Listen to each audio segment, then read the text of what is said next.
아동간호학 실강 문제 8회 보겠습니다. 자, 1번. 대동맥 축착 질환과 관련된 증상을 3가지 이상 기술하시오 그랬죠. 그러면 대동맥 축착은 대동맥으로 가는 부분이 좁아지는 거잖아요. 그렇기 때문에 그 증상, 대표적인 증상이 있죠. 그럼 뭐죠? 그렇죠. 가까운 쪽은 고혈압을 축착이 있는 가까운 거리는 고혈압이 있고 또 축착이 있어 멀리 떨어지는 부분은 저혈압을 유발한다 그랬죠. 그랬기 때문에 상지 고혈압과 하지 저혈압을 유발하게 되고요. 그러다 보니까 상완 맥박과 대퇴 맥박이 서로 불일치하게 되고 또 운동 시에 다리의 근육의 경련성 통증을 유발하고 또 하나 뭐였죠? 하지로 가는 혈류가 적어지고 저혈압을 보인다 그랬었죠. 그렇기 때문에 수족 냉증의 증상을 동반합니다.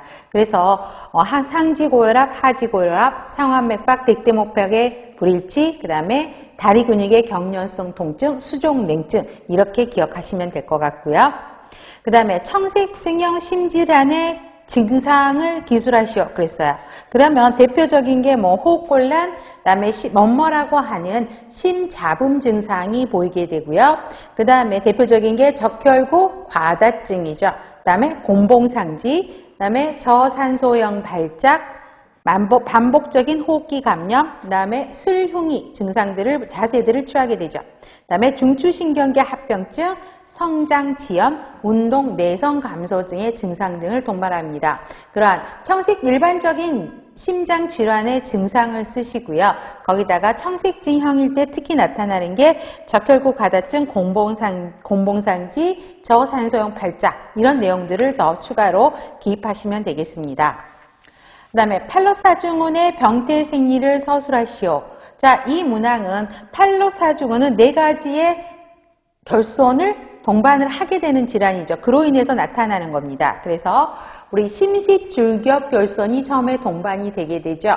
그래서 심실에 결손이 있기 때문에 처음에는 어떻게 흘러요? 좌쪽에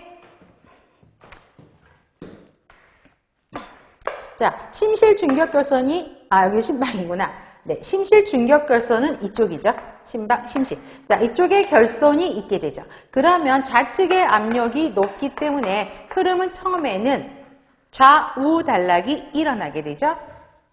처음에는 좌우 단락이 일어나. 그러면 동반이 되는 게 심실결손하고 그 다음에 나오는 게 뭐예요? 심실중격결손, 그 다음에 폐동맥 협착이 동반이 되죠. 그래서 폐동맥으로 가는 우심방, 우심실에서 폐동맥으로 가게 되죠. 여기에 협착이 있다 보니까 이쪽이 비대가 되게 되죠. 그래서 점점점 우심실이 비대가 되면서 이쪽으로 압력이 높아지니까 이쪽이 압력이 높아지면서 나타나는 거기가 이쪽으로 피가 흐르게 되죠. 그래서 이쪽에 닿으면서 어떻게 돼요? 우자 단락을 동반을 한다고 그랬었죠. 그렇기 때문에 이때는 처음에는 청색증을 동반하지 않죠. 좌우 단락은. 이때는 청색증이 없다고 설명이 됐었고, 그 다음에 우자 단락이 있으면은 청색증을 유발을 하게 되죠. 그래서 TOF에는 청색증형 심질환이 동반이 되는 것이고요. 그 다음에 대동맥이 기승을 하고 있죠. 또 하나 동반되는 게 뭐였어요, 여러분? 그렇죠. 우심실 비대죠. 그래서 4가지. 심실 중격결성, 그다음에 폐동맥 협착, 우심실 비대, 대동맥 기승. 이 4가지 증상을 쓰시고, 그렇죠. 결손을 쓰시고 거기에 관련된 내용을 정리하시면 될 것 같고요. 그 다음에 팔로사중원에서 나타나는 무산소 발작의 치료에 대해서 쓰라고 되어 있었죠. 그래서 대표적인 치료 아니면 간호중재라고 보셔도 됩니다.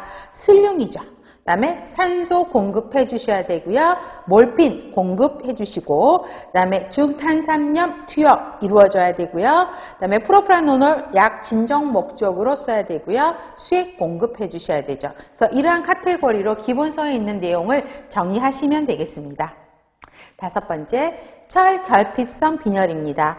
자, 철결핍성 빈혈은 색소는 저색소성이죠. 모양은 작죠. 그래서 저색소성 소적혈구의 모습이 관찰이 되는 것이고요. 자, 원인을 기술하라고 되어 있어요. 자, 아동의 철결핍성 빈혈은 어떻죠? 출생 시 그 저장을 아동이 태아에 있을 때부터 자기가 쓸 철분을 저장한다 그랬었죠. 그런데 그 철분을 저장하지 못해서 철결핍성 빈혈이 동반하게 되고요. 특히 또 아동들은 급성장 시에 불충분한 철분 섭취가 이루어지면서 철분 결핍이 나타나게 됩니다. 그래서 급성장기, 제1 급성장기가 영아기, 제2 급성장기가 청소년기죠. 그래서 이 두 단계 때 철분 섭취가 충분하게 이루어지지 않으면 철분 결핍성 빈혈들이 나타나게 되고요. 그 다음에 설사로 인해서 감염성 질환, 장 쪽의 질환을 갖고 있으면 설사로 인해서 철분 흡수력이 떨어지게 되고 자멸 등으로 인한 혈액 손실들이 동반을 하게 됩니다. 그래서 최소 4가지 정도는 서술하실 수 있었으면 좋겠고요. 철분약 투여할 때 고려사항, 주의사항들이 많이 있죠. 자, 그거에 대해서 기술하시오라고 이야기를 하고 있습니다. 그러면 우리 기억나는 거 철분약의 흡수를 도와주는 거는 비타민C가 들어있는 음식들을 먹으면 되죠. 그래서 비타민C랑 같이 먹어서 대표적인 게 오렌지 주스라고 이야기하죠. 그래서 오렌지 주스를 복용해서 비타민C가 들어있는 오렌지 주스를 먹음으로써 철분 흡수를 도와주라고 이야기를 하고 있고요. 자, 우유 속에는 철분 흡수를 방해하는 성분이 들어있어요. 그렇기 때문에 우유를 너무 많이 먹으면 안 되겠죠. 그래서 우유를 1리터 이하로 제한을 시키라 라는 것도 있었고, 철분을 먹으면 변 색깔이 어떻게 변하죠? 그렇죠. 청록색으로 변하게 돼요. 그렇기 때문에 변 색깔이 변할 수 있다는 걸 미리 알려주시고, 또 우리 철분약 먹으면 발생할 수 있는 게 변비가 발생할 수 있죠. 그래서 변비에 대한 교육들이 이루어져야 되고요. 만약 철분약을 주사로 줄 때는 근육주사 주죠. 그렇죠. 제트트랙 기법을 통한 근육주사를 주게 된다라는 거.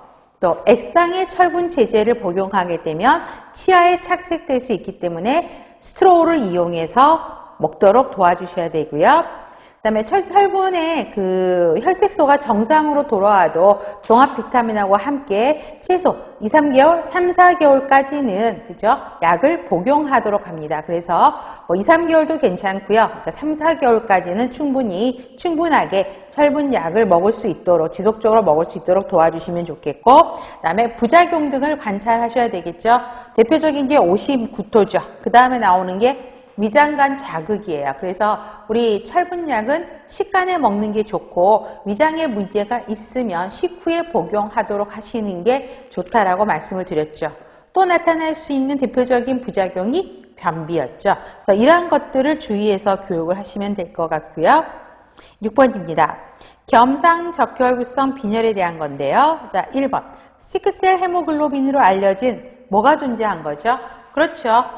HBs가 존재하는 것이죠. 그래서 존재해야 특정 지워지는 질환이 겸상적혈구성 빈혈인 거고요.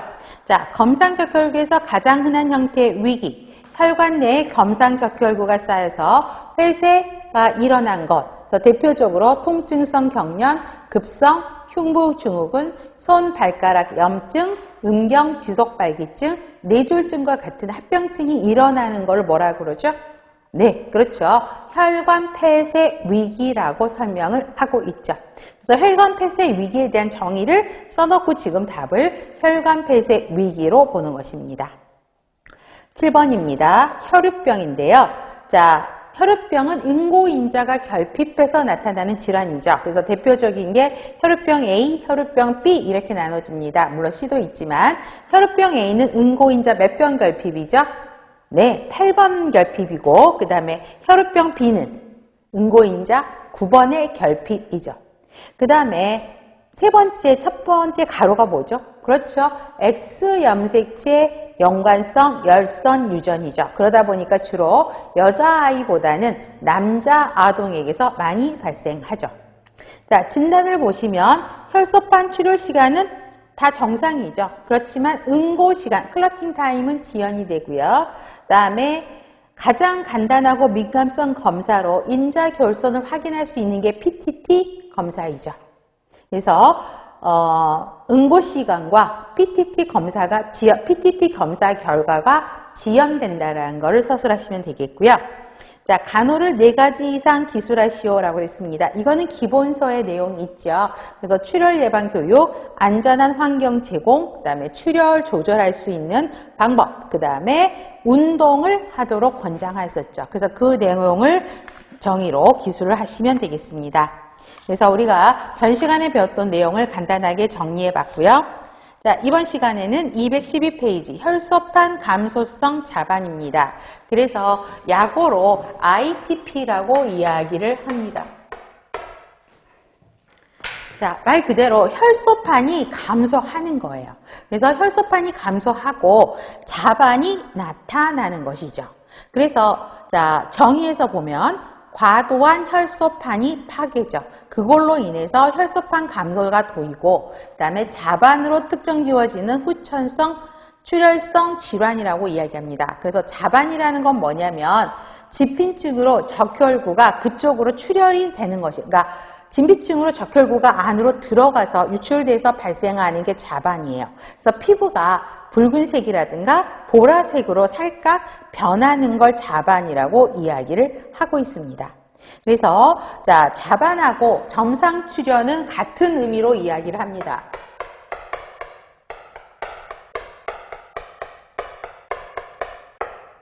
근데 자반과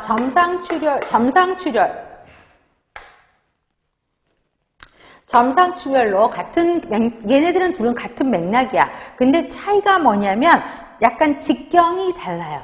그래서 자반은 3mm 이상인 거고요. 점상출혈은 3mm 이하인 거를 점상출혈이라고 이야기를 합니다. 그래서 혈소판 감소 동그라미 있고 기억하시고요. 자반 기억하셔야 됩니다.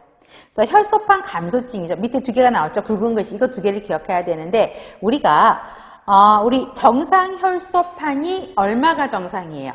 그렇죠? 자, 플레텔렛은 정상이 15만에서 40만까지가 정상입니다.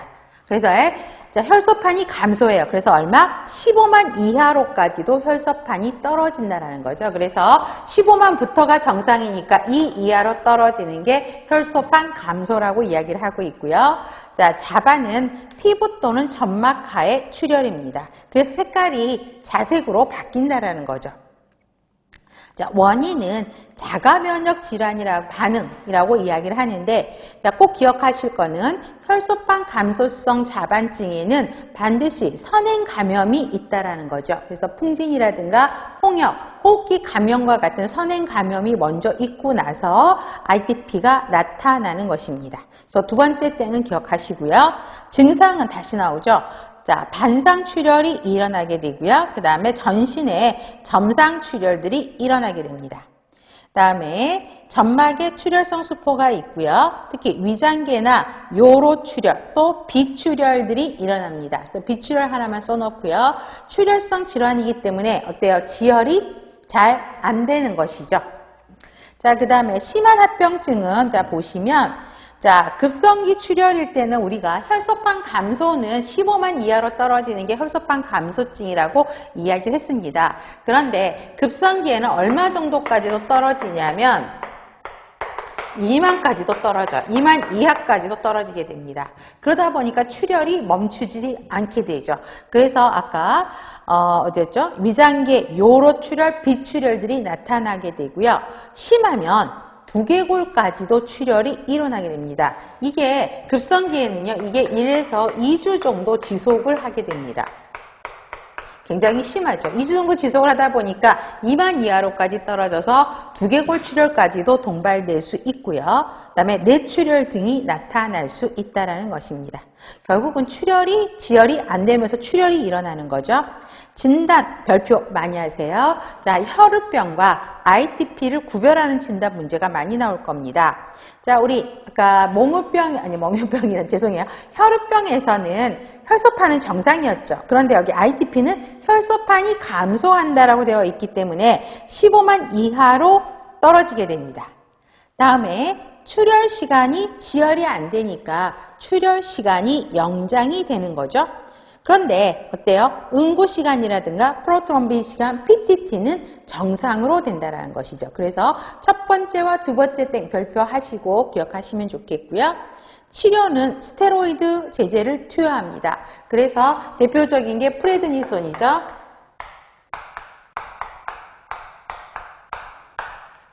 자, 이 스테로이드 제제를 투여하게 되면 되고요. 그래서 혈소판이 자가 면역의 반응으로 아까 나타난다 그랬었죠. 우리 원인의 첫 번째 땡, 자가 면역 반응으로 혈소판이 깨진다고요. 그렇기 때문에 그거를 막기 위해서 스테로이드 제제가 투여가 돼야 되고요.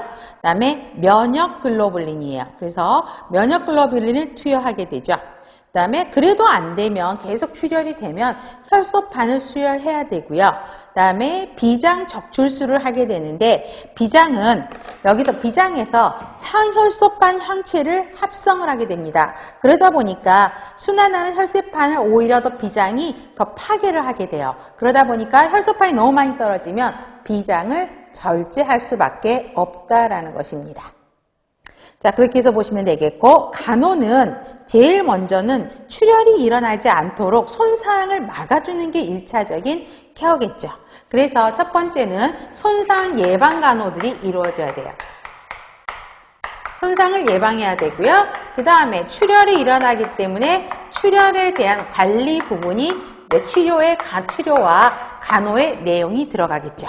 그래서 자, 상처 방지를 통한 출혈 예방이 우선이라는 거죠. 그래서 타박상 입지 않도록 하셔야 되겠죠. 그래서 부딪히는 운동을 피하라. 또 침습적인 시술을 숙련된 의료인이 수행하도록 해야 되고요. 또 너무 센 칫솔보다는 부드러운 칫솔을 사용하게 되고 체열 후에 5에서 10분간 계속 그 천자 부위를 압박해서 눌러주라는 것이죠. 그 다음에 출혈이 아까 심한 합병증이 두개골내 출혈이라고 그랬잖아요. 그래서 중추신경계 출혈을 암시하는 증상이 나타나는지 보셔야 되죠. 두개골내 출혈까지 가면 안 되겠죠. 그러면 두개골내 출혈을 의심하는 증상이 뭐냐? 그러면 뭐예요? ICP가 상승하죠. 출혈이 있게 되면. 그래서 두통, 복시, 사출성부터 무기력, 그 다음에 감각계 변화. 이것 동그라미 하셔야 돼요. 이런 증상 등을 사정할 수 있어야 되고요. 자, 심만이할경을 활동을 제한해주면 되고 혈소판에 영향을 주는 약물들이 있죠. 이부프로펜, 아스피린 등은 사용하지 않도록 해주셔야 되고 안전한 환경을 만들어 주셔야 되죠. 그래서 애들이 이렇게 모서리 같은 데 부딪히지 않도록 보호대 설치해 주셔야 되고요. 가구 모서리에 덧대 줘야 돼. 부딪히지 않도록 뭔가 이렇게 쿠션 역할을 하는 물건들을 덧대 주셔야 되는 것입니다. 이렇게 해서 보시면 되겠고요. 그 다음에 아까 손상을 예방을 한다 그랬었죠. 그 다음에 어떻게 했냐면 여기 급성기 때 2만 이하까지도 떨어질 수 있기 때문에 이 출혈 관리에도요. 혈소판이 2만 이상으로 유지가 될 수 있도록 그렇죠? 2만 이상까지도 끌어올리셔야 된다라는 케어들도 들어가게 됩니다. 보시면 되겠죠? 다음에 파종성 혈관 내 응고증입니다. 자, 혈관에 응고가 안 되는 거죠. 자, 조절되지 않은 섬유소들이 되게 많이 생겨요. 그래서 이게 뭉쳐서 혈전들이 생기게 됩니다. 축적이 되죠. 혈전들이 축적이 되죠. 그래서 응고인자가 너무나 과도하게 소비로 인해서 조절되지 않는 출혈 등이 나타나는 게 DIC라고 이야기를 하죠. 자, 원인을 보시면 자, 외상, 저산소증, 조직괴사, 쇼크, 감염으로 인해서 조절되지 않는 그러니까 섬유소 혈전 등이 너무 많이 생기는 거예요. 너무 많이 생기다 보니까 어때요? 응고인자가 소비가 되는 거죠. 그로 인해서 응고랑 출혈이 계속 반복적으로 일어나는 질환입니다. 자, 그래서 유인물에 보시면 자, 병태 생리를 한번 봐보세요. 자, 응고 과정의 첫 단계에서 비정상적인 자극에 의해서 발생한다라고 되어 있습니다. 그래서 자, 응고 기전이 순환시에 발생하도록 유도가 될 때는 자, 신체가 어때요? 감당할 수 있는 수 이상으로 대량의 트롬빈이 발생하게 되죠. 그러면 트롬빈이 어떤 역할을 하죠? 그렇죠. 섬유소원, 즉 혈액 응고를 시키는 단백질, 이거 뭐예요? 피부린이죠. 피부빈이 급속도로 섬유소로 바뀌게 되는 거죠. 그로 인해서 용혈, 혈소판 파괴들이 일어난다는 것입니다. 그래서 섬유소가 축적이 돼서 조직 파괴, 괴사를 일어나는 거죠. 그다음에 섬유소 용해 기전이 활성화가 되죠. 그래서 대량의 응고인자를 파괴시켜요. 그러다 보니까 출혈이 일어나게 되고 이 출혈들이 장기로 들어가게 되면서 손상을 유발하게 되는 것입니다. 자, 그 다음에 그래서 증상을 보시면 처음에는 자색반, 점상 출혈 이런 상태로 스며가고 천자 부위에 스며드는 출혈, 위장관 출혈이에요. 근데 이게 점점점 심해지면 색깔이 점점 진해지겠죠. 그 다음에 출혈이 악화가 되고 두개내 출혈까지도 동반을 하게 됩니다. 진단은 자, 적혈구 수치 떨어지고요. 여기도 마찬가지예요. 적혈구 검사 결과에서 혈소판, 응고가 안 되는 거니까 혈소판이 수치가 떨어지게 되죠. 여기도 마찬가지예요. 여기 혈소판도 15만 이하로 떨어지게 됩니다. 그 다음에 혈액 도말 검사에서 적혈구가 파괴되는 걸 볼 수 있고요. PT, PTT 지연되고요. 섬유소원 수치가 감소하게 되고 섬유소가 분해가 되죠. 그 수치가 증가가 됩니다. 자, 치료를 보시면 증상에 따른 대증요법들을 시행을 해야 되는데, 자, 결핍된 응고인자 보충이요. 그래서 그 프로트롬빈 시간이라든가 적혈구가 정상화돼야 되죠. 아까 프로트롬빈 시간도 변화가 있다고 그랬죠. 그렇기 때문에 그거에 대한 관련되는 응고인자 등을 보충해 주시면 좋겠고요. 그다음에 출혈로 인한 세포들을 대체해야 되죠. 혈소판 수혈들이 일어나야 되고 또 교환 수혈들이 이루어야 되고 특히 이런 교환 수혈은 신생아 애들에게 많이 사용하게 되고요. 그 다음에 프로트롬빈 시간을 정상화시켜야 되죠. 그렇기 때문에 비타K가 투여가 돼야 되고요. 응고를 용해해야 돼요. 그래서 헤파린이 투여가 됩니다. 그래서 치료의 5가지 방법은 간단하게 쓰실 수 있어야 되겠죠. 간호는 출혈 징후를 관찰해야 되고요. 적절한 환기 상태 유지하셔야 되겠죠. 자, 체크 포인트는 별표 많이 하세요. 그래서 혈우병과 그 다음에 ITP와 DIC 그래서 이 5가지 혈소판, 출혈시간, 응고시간, PTT, PT 이 5개를 가지고 이게 정상이냐 지연이냐 이걸 가지고 질환을 판단하는 기준이 되게 됩니다. 그래서 우리가 혈우병일 때는 다 정상인데 응고가 잘 안 되고 PTT가 지연된다 그랬었죠. 2가지만 이상이고 나머지는 정상이에요. 그렇지만 혈소판 감소성 자반증은 혈소판이 감소하는 출혈성 질환이야. 그렇기 때문에 출혈 시간이 지연되는 거죠. 나머지는 정상이에요. DIC는 혈소판 수치도 떨어지고 출혈도 지연이 되고 응고도 잘 안 되고 PTT, PT가 다 지연되는 특성을 갖고 있죠. 그래서 최소 여러분 체크포인트의 이 5가지 항목에 따른 진단하는 기준 요거는 머스트로 정리를 하셔야 되겠습니다. 자, 그렇게 해서 보시면 되겠고 자, 기출 문제 보겠습니다. 다음은 보건교사가 작성한 보건일지입니다. 기읍과 니은에 해당하는 용어를 순서대로 쓰라고 되어 있는데 자 여기에 보시면 면담 및 관찰 내용에서 검상적혈구 빈혈이 있다고 히스토리상에서 체크가 되고 있어요. 그러면 학생이 검상적혈구 빈혈의 유전적인 부분에 대해서 알고 싶다고 설명해 줬는데 검상적혈구 빈혈은 보인자인 양쪽 부모 모두로부터 유전되는 그렇죠. 상염색체 열성 질환이고요. HbA 대신에 뭐가 있는 거죠? 그렇죠. 남모양의 비정상적인 것이 있다고 그랬었죠. 헤모글로빈이. 그렇기 때문에 HA가 아니라 HbS가 존재하는 게 검상적혈구 빈혈이죠. 다음은 혈우병입니다. 자, 혈우병 보인자를 가지고 태어났어요. 그렇죠? 자, 여성인데 보인자를 갖고 있어요. 자, 그러면 보건교사 남성이 되실 분이 혈우병이 아니라면 그러면 남성이 혈우병이 아니라면 정상이라는 거죠. 2분 사이에서 태어난 아들과 딸의 비율을 물어보는 것입니다. 자, 그러면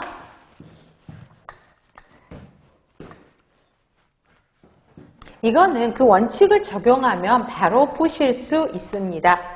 자, 남편은 정상이라고 이야기했어요. 그러면 대문자 XY가 되겠죠. 근데 여성이 보인자, 선생님이 보인자라고 했어요. 그래서 이게 보인자 형태를 갖고 정상은 아니죠. 한쪽이 보인자를 갖고 있어요. 그러면 어떻게 되죠? 대문자 XX, 그 다음에 대문자 XX 되고 그 다음에 대문자 XY, 그 다음에 소문자 XY 이렇게 되겠죠. 그렇죠? 자, 그러면 여기에서 문제가 보세요. 아들은 몇 프로냐고 물어봅니다. 그렇죠?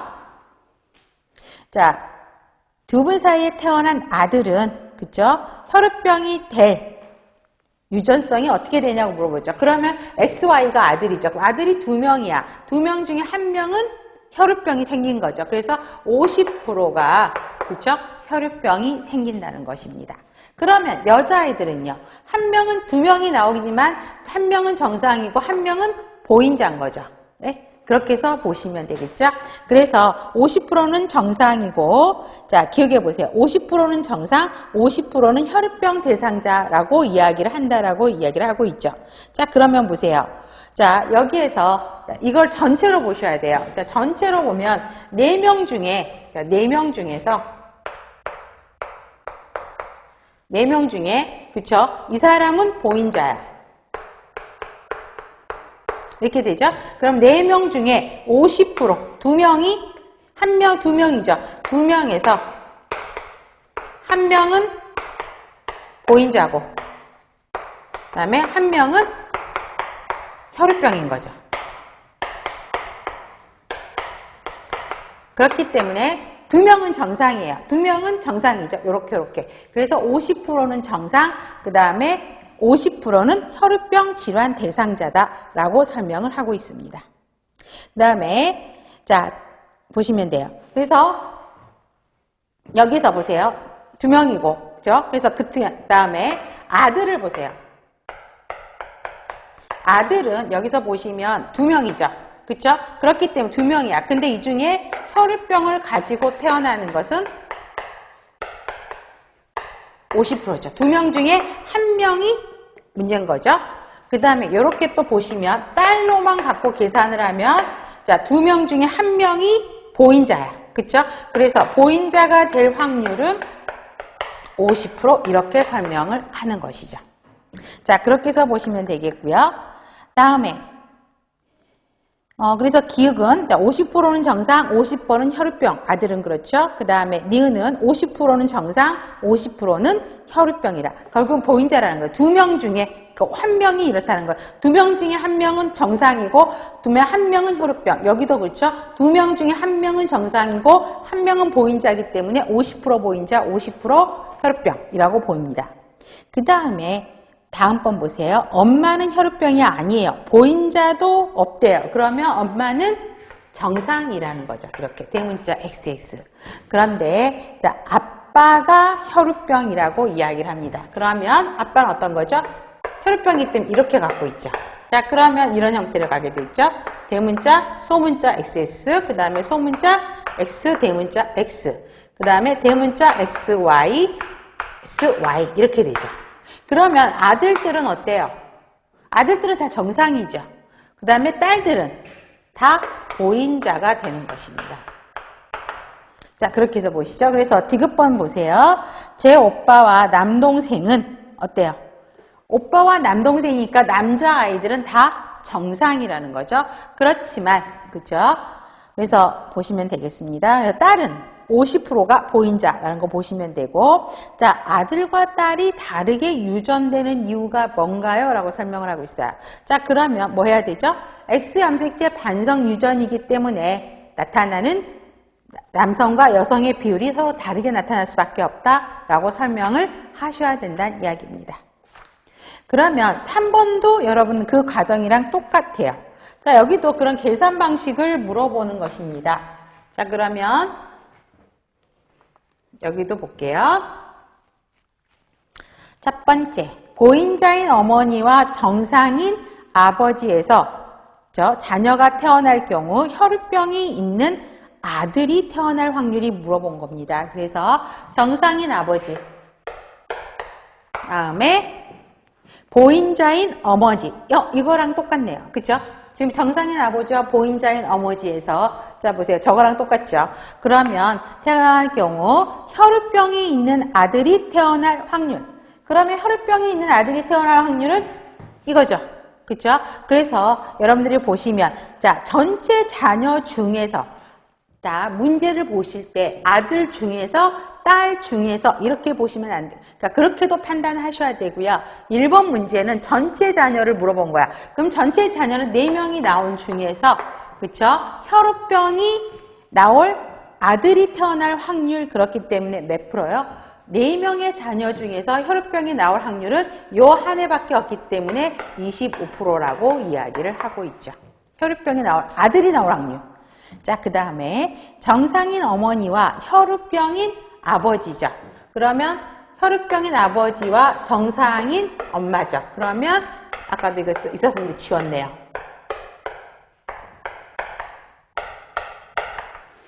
자, 이렇게 물어보고 있죠. 그러면 여기서 자녀가 태어날 경우 자, 보인자인 딸이 태어날 확률.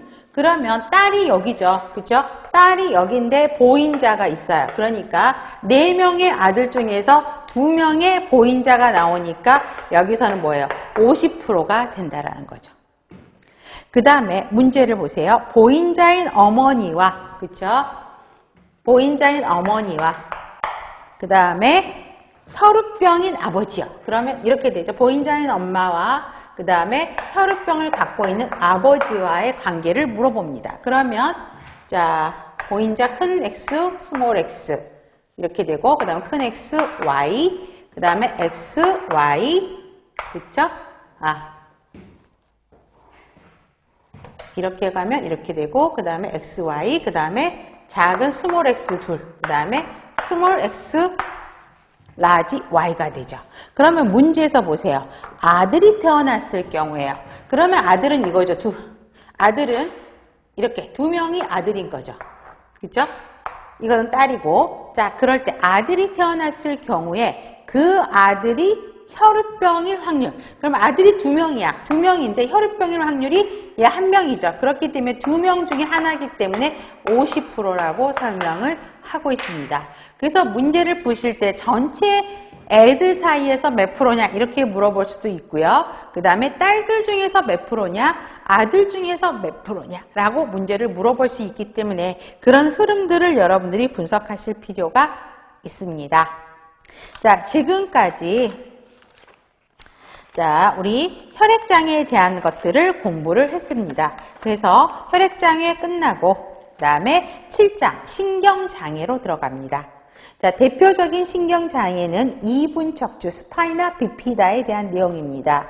정의를 보시면 자, 태생기 동안 척추하고 신경관 봉합이 완전하게 이루어져야 돼요. 그래서 우리가 정상적으로 보면 척추가 있고 신경관이 같이 봉합이 되어 있죠. 노출되지 않아.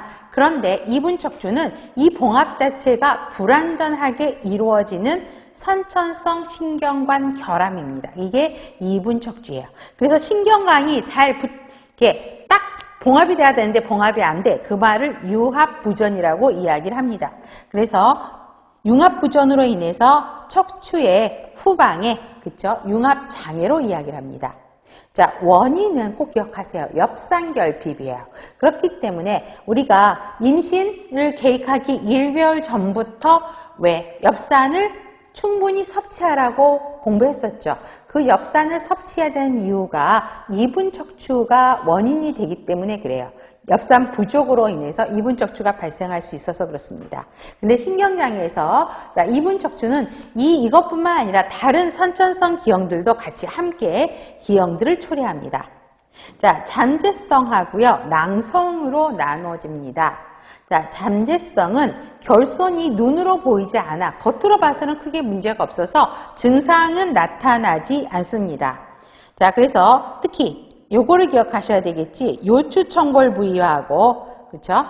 그래서 요추 5번째와 천추 1번이에요. 그래서 L5 그렇죠? 그다음에 S1. 그래서 요추와 천추 부위에서 가장 흔하게 발생하고요. 그다음에 척수와 수막 나머지는 다 정상들입니다. 그래서 척추가 완전하게 융합되지 않기 때문에 분리가 돼서 이제 잠재성으로 나타나는 것입니다. 근데 자, 척수와 수막은 정상이기 때문에 감각결함이라든가 감각을 잘 못 느낀다든가 운동에 문제가 있거나 그런 증상은 나타나지 않습니다. 그 다음에 그림을 보세요. 그래서 잠재성 이분척추에는 겉으로는 크게 문제가 없어요. 피부라도 크게 문제가 없어요. 그런데 낭성을 봐보세요. 수막류와 그쵸? 척수 수막류 두 가지로 나눠지게 됩니다. 보세요. 척추 쪽에 뭔가 볼록 혹이 나 있죠. 자, 그래서 내막과 내척수액을 조절하는 낭 모양의 돌출 부위가 보여진다라는 거죠. 그러면 이쪽에 척추가 있는데 여기에 볼록 물풍선 같은 것들이 달라붙어 있어요. 이렇게 뭔가 볼록 튀어나와 있어요. 그런데 거기에 보면 신경들 같은 경우는 노출되지 않았죠. 그래서 자, 수막류 정의를 보세요. 주머니 같은 낭종이 돌출된 거, 수막이 탈출해서 척수액으로 채워져서 있는데, 그래서 여기 보시면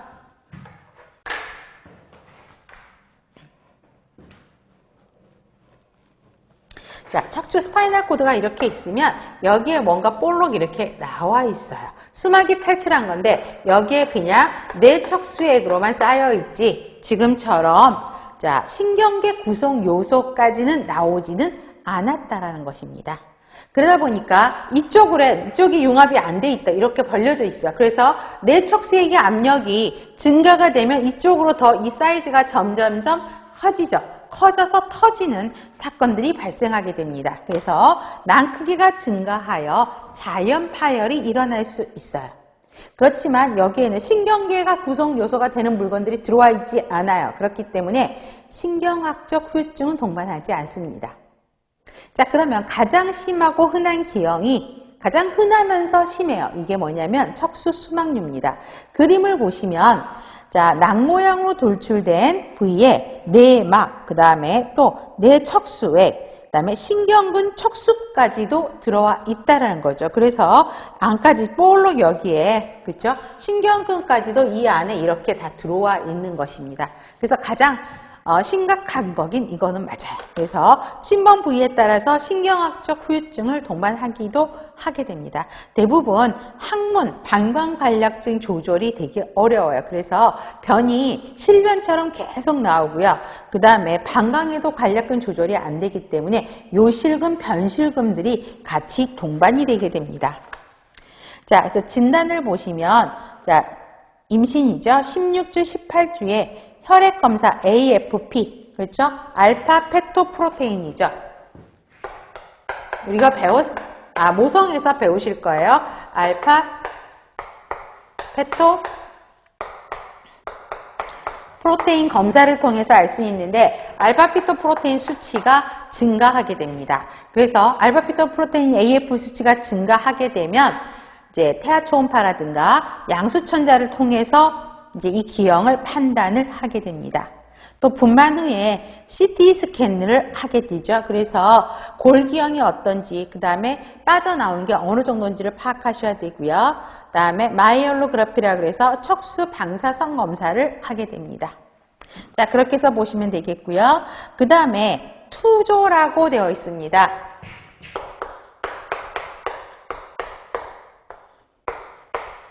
트랜스 일루미네이션.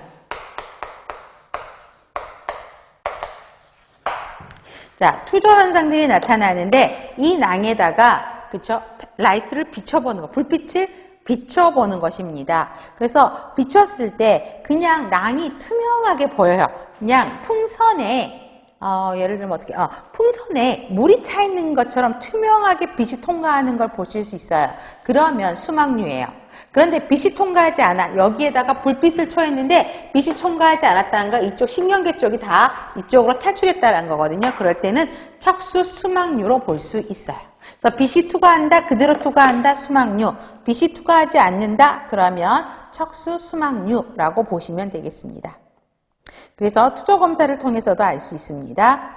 그 다음에 증상을 보세요. 병소 수준과 부위에 따라 결정이 되는데 병소 수준이 어디냐, 어느 부분이냐, 그 다음에 그 정도, 결손 정도가 어떻게 따느냐에 따라서 달라지게 되죠. 그래서 T3, L1, L3, L2, L4, 그 다음에 L3, S2에서 이런 증상들이 나오게 됩니다.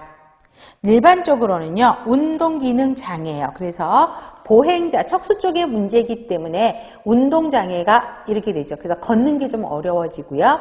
감각기능 장애예요. 손상 부위 아래는 감각이 없어요. 왜? 그쪽으로 신경 통로들이 다 차단이 되기 때문에 그렇고요.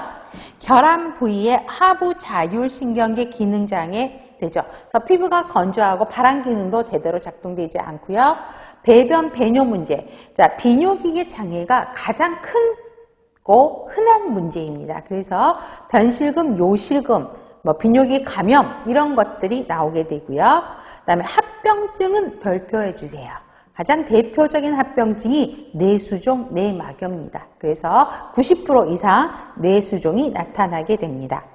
그래서 제가 임상에서도요, 이런 애를 본 적이 있는데, 처음에 이런 애가 나왔었는데, 스파이널 비피다가 있으면서, 아까 다른 선천성 기형들도 동반을 한다 그랬어요. 그래서 뭐가 있었냐, 심장의 기형들을 같이 동반을 했었고요. 뇌 쪽에도 문제가 있었고요. 그 다음에 그 친구도 뇌수종도 동반을 하고 있었었고, 또 특이한 게 뭐냐면, 우리가 발을 이렇게 플렉션 하잖아요. 근데 발이 플렉션이 아니라 팔이 이렇게 되는 것처럼 다리가 반대로 되는 거예요. 반대로 꺾고 이렇게 되는 거야, 다리가.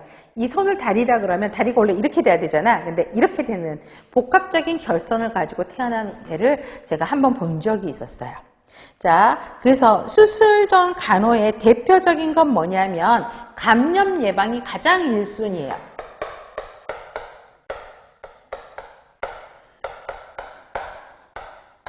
자, 여기에 CSF의 압력이 계속 증가가 되면서 압력을 주게 되면 CSF 그러면 이쪽으로 이렇게 되겠죠.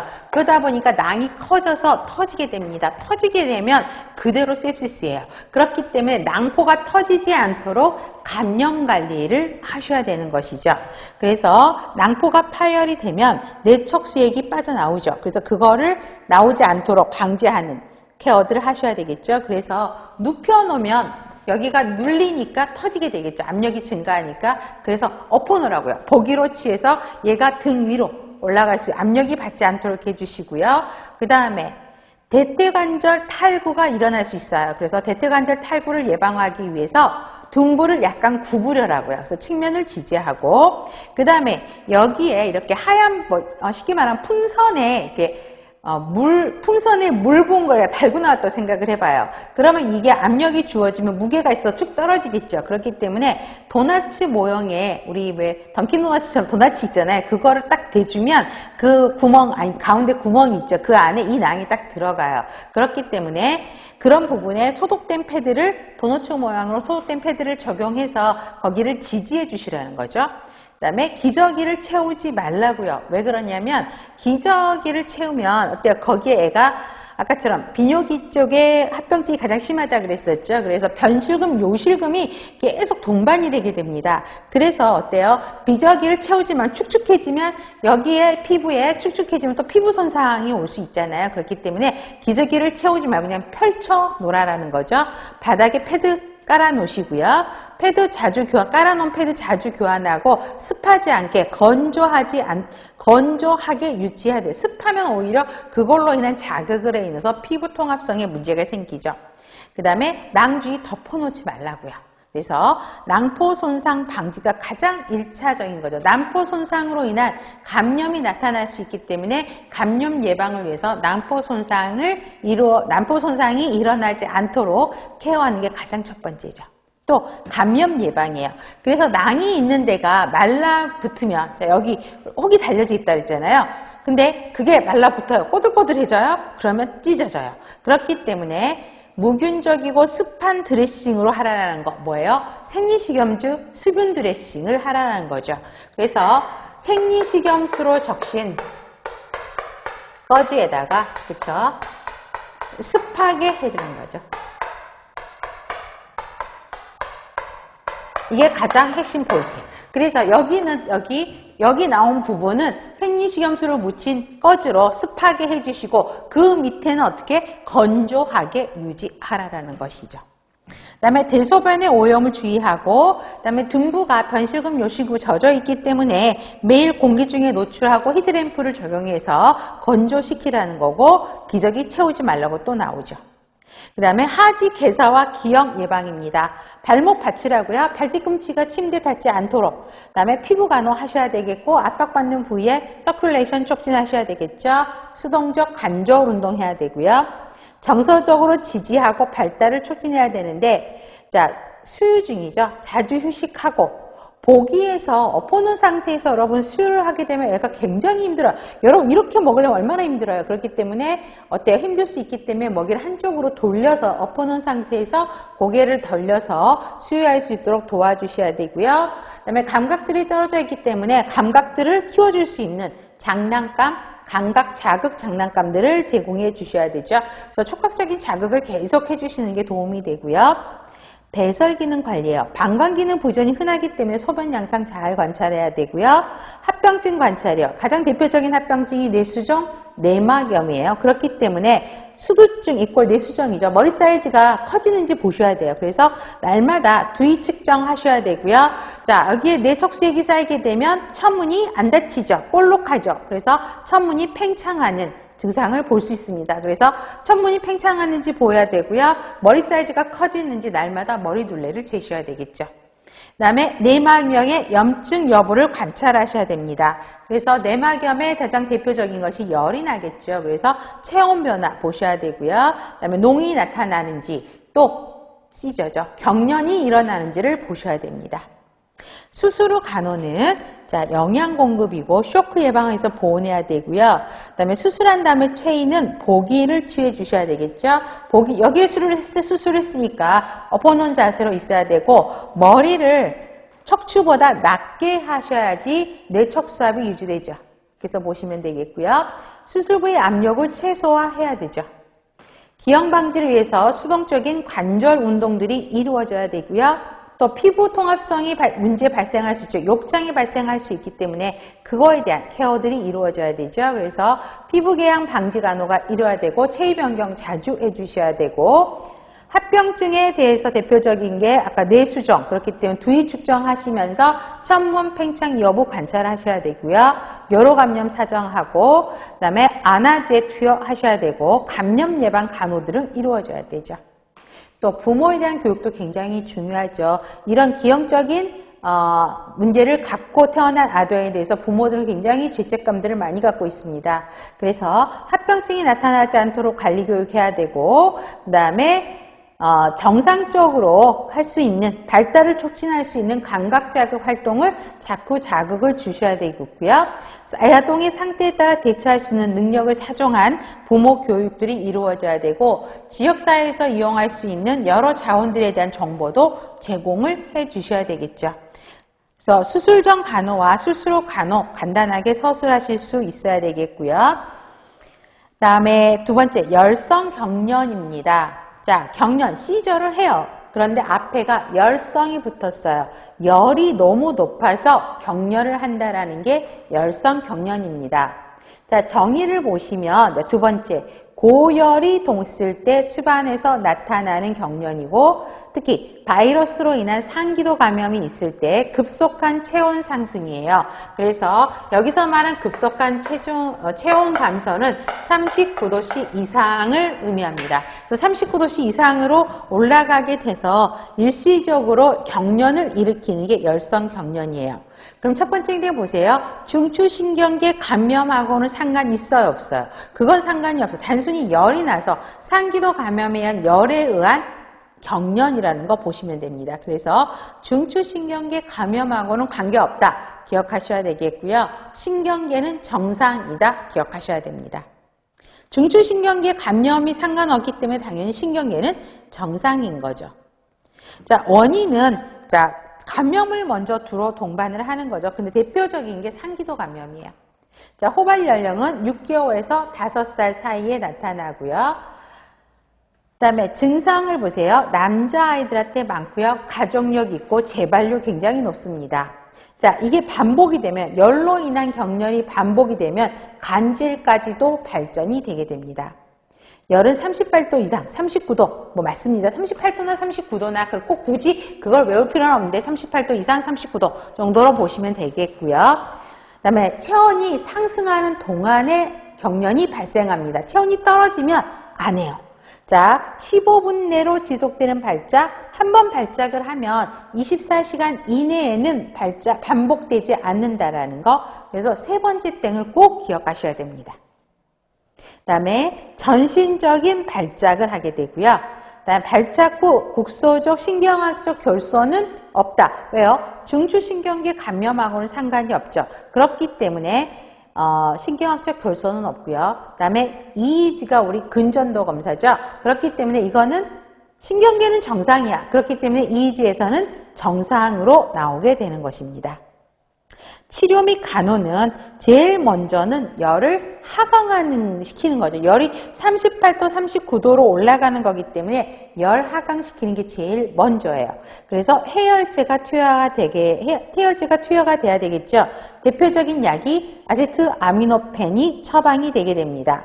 그래서 아세트아미노펜은 중추신경에서 프로스타글란딘 합성을 억제하는 역할들을 하게 됩니다. 그로 인해서 열을 떨어뜨리는 역할을 하게 되죠.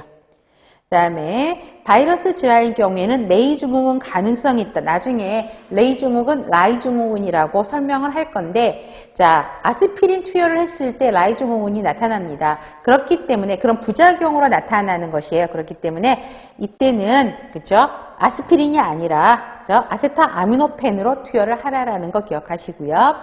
38도 이상일 때는 미온수 목욕하고 세균 감염으로 일 때는 당연히 항생제가 처방이 돼야 되겠죠. 청색증이 나타나면 산소 투여해야 되고요. 분비물이 많을 경우는 석션 해 주셔야 되겠죠. 그 다음에 탈수증, 열이 많이 나서 인센서럴 워터로스가 너무 많아요. 그렇기 때문에 탈수증이 동반될 수 있기 때문에 탈수 사정을 해야 되고요. 그 다음에 경련 증상을 사전해야 되겠죠. 만약에 너무나 심하게 경련하고 반복적으로 하게 되면 항경련제 등이 투여되어야 됩니다. 특히 열성 경련과 간질 비교, 이거 별표하시고요. 이게 96년도에 실제 문제로 한번 나왔었죠. 자, 열성 경련은 6개월에서 3년이라고 되어 있지만 간질은 어느 시기에나 다 일어날 수 있습니다. 다음에 발작 지속 시간은 열로 인한 거는 15분 이내, 하지만 간질은 다양하죠. 발작 특징은 전신성이라고 했어요. 그렇지만 간질은 전신일 수도 있고 국소적으로도 일어날 수 있고요. 뇌파는 중추신경계 감염하고는 상관이 없기 때문에 뇌파 검사에서는 정상인 거죠. 그 다음에 여기서는 간질파, 정상일 수도 있고요. 간질파가 나올 수 있는 게 간질입니다. 체온은 열성 경련은 체온 상승 직후에 발생하는 거고 간질은 열이 나면 언제나 발생하는 겁니다. 자, 그런 형태. 그 다음에 특히 열성 경련은 가족력 유전적이게 굉장히 높아요. 그 다음에 그렇지만 간질은 가족력하고는 그렇게 상관이 많지는 않습니다. 그래서 열성 경련과 간질을 비교하시면 될 것 같습니다.